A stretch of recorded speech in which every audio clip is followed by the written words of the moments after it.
দিনটা হলো রবিবার। তো ভিডিওটা করা হয়েছিল রবিবার দিনকে, ব্যস্ততম রবিবার দিনকে সবারই একটু বেশি কাজ থাকে, ছুটির দিন বলে। তো আমাদেরও ঠিক সেরকমটাই, সারা সপ্তাহের বাজার রবিবার দিনকে আমাদের করে ফেলা হয়, কারণ সপ্তাহের বাকি দিনগুলো বাজার করার সময় হয়ে ওঠে না।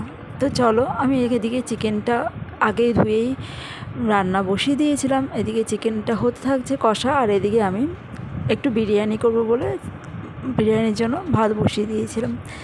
আর সবজি বাজার যেটা আনা হয়েছিল সেটা গুছিয়ে নিচ্ছি। তো এদিকে আমার মোটামুটি সব কিছু রেডি করা হয়ে গেছিলো, স্যালাড কাটা আর একটু ধনেপাতা চাটনি করেছিলাম সাথে, যেহেতু বিরিয়ানির সাথে এটা খেতে আমাদের খুবই ভালো লাগে।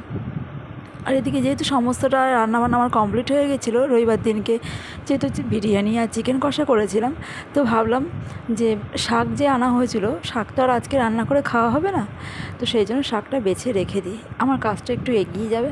তো চলো, এদিকে বিরিয়ানিটা একটু ভাপে বসিয়েছিলাম, এদিকে বিরিয়ানিটাও আমার হয়ে এসছে, তো এখন খাওয়ার পালা। তো খেয়ে নেব। রবিবার দিনকে তিনজনে বসে একসাথে খেতে পারি, দুপুরটা বেশ ভালোই লাগে, ছুটির দিন জমে যায়। চলো, টাটা।